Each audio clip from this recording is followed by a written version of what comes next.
Good morning, students. Welcome to the video. We will voltage divider biasing continue. Okay. Look up. R1 load flow in the current of I1. I1 flowing through R1. Okay. ഇനി അതിന്റെ ഈ I1 ഇവിടെ വന്ന് രണ്ട് പാർട്ടായിട്ട് split ചെയ്യുന്നു.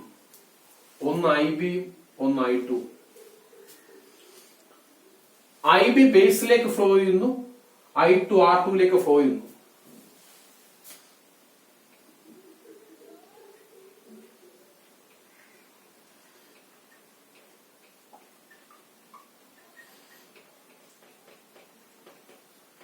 I2 flowing through R2. അപ്പോൾ I1 ഇവിടെ വന്ന് രണ്ടായിട്ട് സ്പ്ലിറ്റ് ചെയ്യുന്നു. ഒന്ന് IB മറ്റൊന്ന് I2. IB ബേസിലേക്ക് ഫ്ലോ ചെയ്യുന്നു, I2 R2ലേക്ക് ഫ്ലോ ചെയ്യുന്നു. അപ്പോൾ നമുക്ക് എഴുതാം I1 is equal to IB plus I2. ഇനി ബേസ് കറണ്ട് IB എന്ന് പറഞ്ഞാൽ വെരി സ്മോൾ ആണ്, അതുകൊണ്ട് നമുക്ക് നെഗ്ലക്ട് ചെയ്യാം.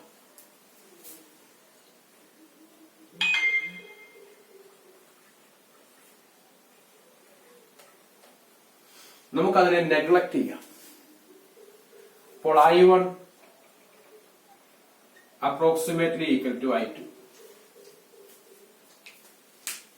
I1 approximately equal to I2. ഇനി നമുക്കറിയാം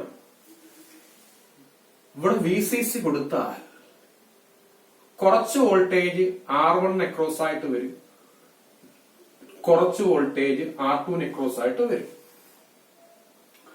R1 അക്രോസ് ആയിട്ട് വരുന്ന വോൾട്ടേജിനെ V1 എന്നും R2 അക്രോസ് ആയിട്ട് വരുന്ന വോൾട്ടേജിനെ V2 എന്നും പറയാം. ഇവിടെ VCC കൊടുത്താൽ കുറച്ച് വോൾട്ടേജ് R1 അക്രോസ് ആയിട്ട് വരും, കുറച്ച് വോൾട്ടേജ് R2 അക്രോസ് ആയിട്ട് വരും. R1 അക്രോസ് ആയിട്ടുള്ള വോൾട്ടേജിനെ V1 എന്ന് പറയും, R2 അക്രോസ് ആയിട്ടുള്ളതിനെ V2 എന്ന് പറയും. അപ്പോൾ VCC എന്ന് പറഞ്ഞാൽ ഈ വോൾട്ടേജ് പ്ലസ് ഈ വോൾട്ടേജ്, അതായത് V1 plus V2. VCC is equal to V1 plus V2. ഇനി V1 എത്രയാണ്? V1 എന്ന് പറഞ്ഞാൽ വോൾട്ടേജ് എന്ന് പറഞ്ഞാൽ കറണ്ട് ഇൻടു റെസിസ്റ്റൻസ്. ഇവിടുത്തെ കറണ്ട് എത്രയാണ്? I1. റെസിസ്റ്റൻസ് എത്രയാണ്? R1. അപ്പോൾ V1 എന്ന് പറഞ്ഞാൽ I1 R1 പ്ലസ് V2 എത്ര? I2 into R2. വോൾട്ടേജ് എന്ന് പറഞ്ഞാൽ കറണ്ട് ഇൻടു റെസിസ്റ്റൻസ്. ഇവിടുത്തെ current I2, resistance R2.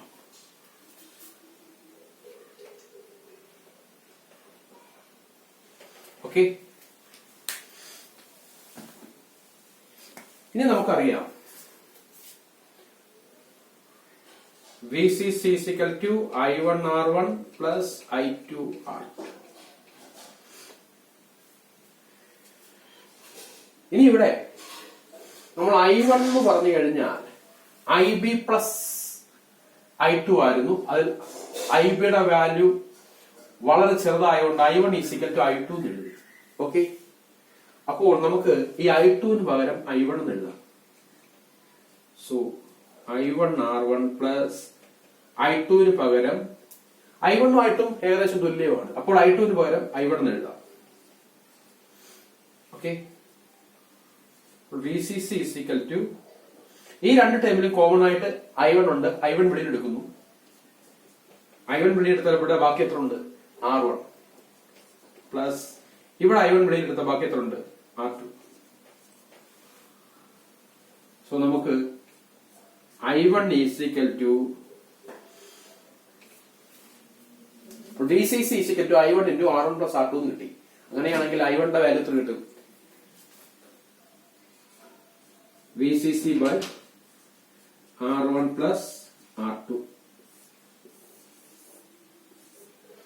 I1 എന്ന് പറഞ്ഞാൽ VCC divided by R1 plus R2 എന്ന് കിട്ടി.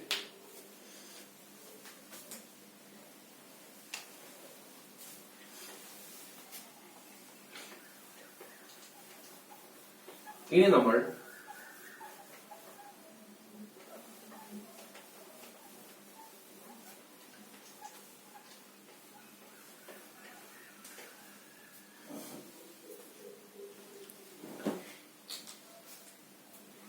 നമുക്കറിയാം ഈ V2 എന്ന് പറഞ്ഞാൽ I2 × R2 എന്നറിയാം.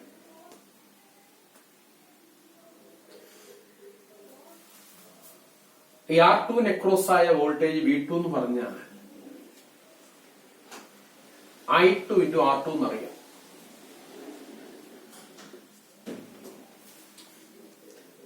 പക്ഷെ I2 I1 ഏകദേശം തുല്യമാണ്. I1 approximately equal to I2. So V2 is equal to I1 × R2. V2 is equal to I1 എത്രയാണ്? VCC divided by R1 plus R2 into this R2. അപ്പോൾ V2 ന്റെ value എന്ന് പറഞ്ഞാൽ VCC divided by R1 plus R2 into R2. ഇതൊരു important equation ആണ് ഈ voltage divider bias. Okay, R2 across ആയ voltage ആയ V2 ആണുള്ള equation. VCC divided by R1 plus R2 into R2. എപ്പോഴും നിങ്ങൾ ഓർത്തിരിക്കുന്ന ഒരു ഇക്വേഷൻ ആണിത്. ഒരു വോൾട്ടേജ് ഡിവൈഡർ ബയസിൽ V2 അക്രോസ് ആയിട്ടുള്ള വോൾട്ടേജ് കാണാനുള്ള ഇക്വേഷൻ. അത് ഇമ്പോർട്ടന്റ് ആണ്. V2 എന്ന് പറഞ്ഞാൽ VCC into R2 divided by R1 plus R2. Very important. Okay.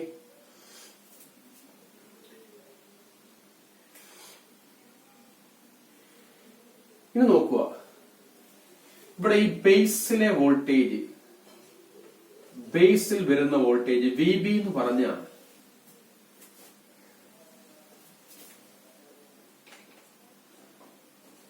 ബേസിന് എമിറ്ററിനോടുള്ള വോൾട്ടേജിനെ VB എന്ന് വിളിക്കാം. ഓക്കെ, വേണ്ടേ?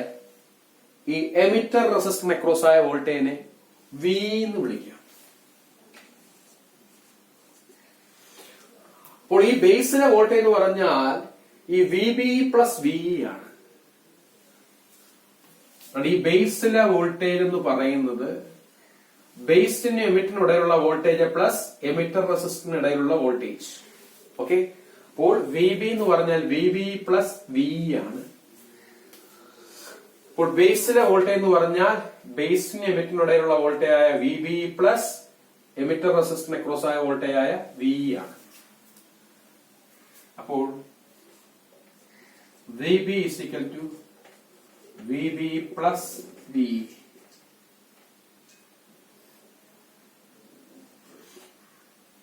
V എന്ന് പറഞ്ഞാൽ നമുക്കറിയാം I into RE, കാരണം വോൾട്ടേജ് എന്ന് പറഞ്ഞാൽ resistance into current. VB is equal to VB plus IRE. ഇനി VB യെ ലെഫ്റ്റ് സൈഡിലേക്ക് കൊണ്ടുവരിക. VB minus VB is equal to IRE. അപ്പോൾ I എന്ന് പറഞ്ഞാൽ VB minus VB divided by RE. അപ്പോൾ എമിറ്റർ കറന്റ് എന്ന് പറഞ്ഞാൽ VB minus VB divided by RE. നമുക്കറിയാം I യും IC യും അപ്രോക്സിമേറ്റ്ലി ഈക്വൽ ആണ്. I approximately equal to IC. അപ്പോൾ വേണമെങ്കിൽ നമുക്ക് IC യും എഴുതാം. VB minus VB divided by RE എന്ന് വേണമെങ്കിൽ എഴുതാം. അപ്പോൾ I യുടെ വാല്യൂ കിട്ടി. I approximately equal to IC ആണ്. അപ്പോൾ IC വേണമെങ്കിൽ നമുക്ക് എഴുതാം VB minus VB divided by RE. Okay, ഇനി നമ്മൾ കിർച്ചോഫ്സ് വോൾട്ടേജ് ലോ ഔട്ട്പുട്ട് സെക്ഷനിൽ അപ്ലൈ ചെയ്യണം.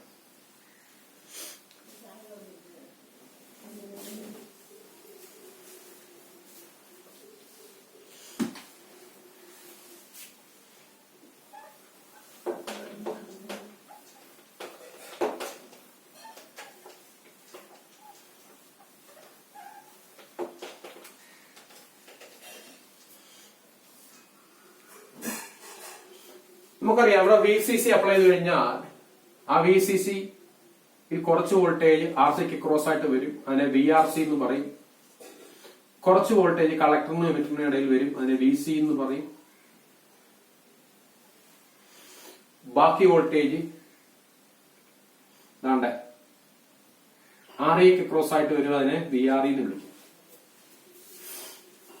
ഓക്കെ, അപ്പോൾ ഇവിടെ VCC കൊടുത്താൽ കുറച്ച് വോൾട്ടേജ് RCക്ക് ക്രോസ് ആയിട്ട് വരും, അതിനെ VRC എന്ന് പറയും.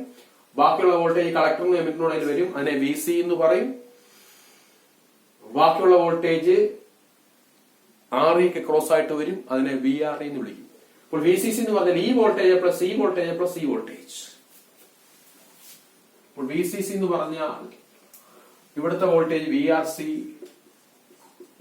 Plus VC plus VRE. അപ്പോൾ VCC എന്ന് പറഞ്ഞാൽ VRC എത്രയാണ്? IC into RC plus VC plus VRE എത്രയാണ്? I into RE.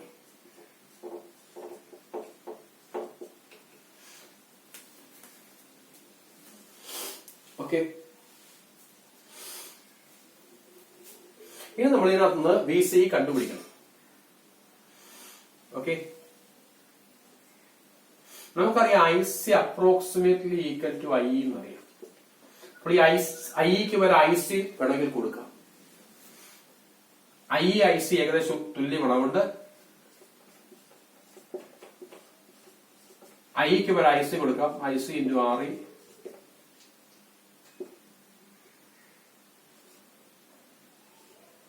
VC plus ICRC plus ICRE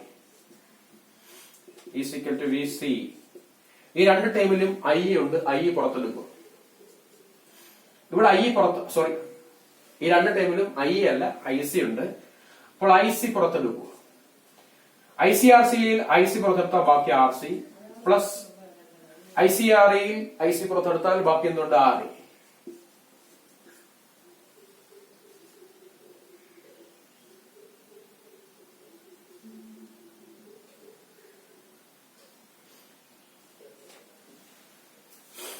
okay,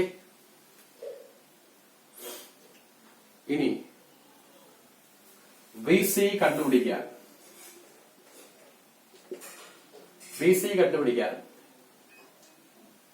ഇതാണ്ടേ ഈ ടേമിനെ ലെഫ്റ്റ് സൈഡിലേക്ക് കൊണ്ടുവരിക. VC is equal to VCC minus IC into RC plus RE.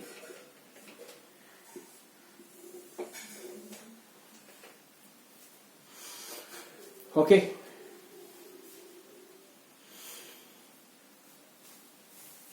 അപ്പോൾ ഇങ്ങനെ നമ്മൾ VCയും കണ്ടുപിടിച്ചു. ഇനി ഇവിടുത്തെ ഒരു കാര്യങ്ങൾ അറിയേണ്ടതെന്ന് വെച്ചാൽ ടെമ്പറേച്ചർ കൂടിയ ഇവിടുത്തെ സ്റ്റെബിലൈസേഷൻ വരുന്നത് എങ്ങനെയാണെന്ന് നോക്കാം. ടെമ്പറേച്ചർ കൂടിയാൽ സ്റ്റെബിലൈസേഷൻ കിട്ടാൻ വേണ്ടിയാണ് നമ്മൾ ഈ RE ഉപയോഗിക്കുന്നത്. ടെമ്പറേച്ചർ കൂടുമ്പോൾ IC കൂടും, IC കൂടിയാൽ IE ഇൻക്രീസ് ചെയ്യും.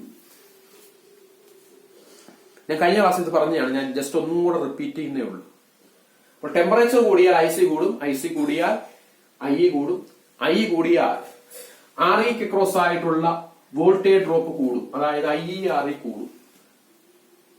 IERE കൂടിയാൽ നമ്മൾ കഴിഞ്ഞ എമിറ്റർ ബയസിൽ ഒരു ഇക്വേഷൻ എഴുതിയ ഓർമ്മയുണ്ട്. IERE കൂടിക്കഴിഞ്ഞാൽ ബേസ് കറണ്ട് IB കുറയും, IB ഡിക്രീസ് ചെയ്യും. IB ഡിക്രീസ് ചെയ്താൽ നമുക്കറിയാം IC എന്ന് പറഞ്ഞാൽ ബീറ്റ ഇൻറ്റു IB ആണ്. അപ്പോ IB കുറഞ്ഞാൽ ICയും കുറയും. ഇതാണ് ടെമ്പറേച്ചർ സ്റ്റെബിലൈസേഷൻ ചെയ്യുന്ന ഇങ്ങനെയാണ്. ഓക്കെ, സ്വാഭാവികമായിട്ടും ടെമ്പറേച്ചർ കൂടിക്കഴിഞ്ഞാൽ IC കൂടും, IC കൂടിയാൽ IE കൂടും, IE കൂടിയാൽ ഇവിടുത്തെ വോൾട്ടേജ് ഡ്രോപ്പായ IERE കൂടും, IERE കൂടിയാൽ IB കുറയും, ബേസ് കറണ്ട് കുറയും. ബേസ് കറണ്ട് കുറഞ്ഞാൽ കളക്ടർ കറണ്ടും കുറയും. എങ്ങനെയാണ്? Collector current is equal to beta into IB. അപ്പോൾ ബേസ് കറണ്ട് കുറഞ്ഞാൽ കളക്ടർ കറണ്ട് കുറയണം. അപ്പോൾ ഞാൻ ആദ്യം പറഞ്ഞ ടെമ്പറേച്ചർ കൂടുമ്പോൾ IC കൂടും, ആ എഫക്റ്റ് കൊണ്ട് IC കൂടും. ഇപ്പോൾ പറഞ്ഞ എഫക്റ്റ് കൊണ്ട് IC കുറയും. ഇത് രണ്ടും കൂടെ നള്ളിഫൈ ചെയ്ത് പോകും. അങ്ങനെ IC കോൺസ്റ്റന്റ് ആയിട്ട് നിൽക്കും. അങ്ങനെയാണ് ടെമ്പറേച്ചറിന് അഗെയിൻസ്റ്റ് ആയിട്ട് സ്റ്റെബിലൈസേഷൻ കൊടുക്കുന്നത്. ഇനി ഇതിന്റെ അഡ്വാൻറ്റേജ് എന്ന് പറഞ്ഞു കഴിഞ്ഞാൽ സ്റ്റെബിലിറ്റി ഫാക്ടർ കുറവാണ്. നമ്മൾ 3 പഠിച്ച സർക്യൂട്ടിലും 3 ബയസിംഗ് സർക്യൂട്ടിലും സ്റ്റെബിലിറ്റി ഫാക്ടർ കുറവ് വോൾട്ടേജ് ഡിവൈഡർ ബയസിംഗ് ആണ്. Advantage low stability factor.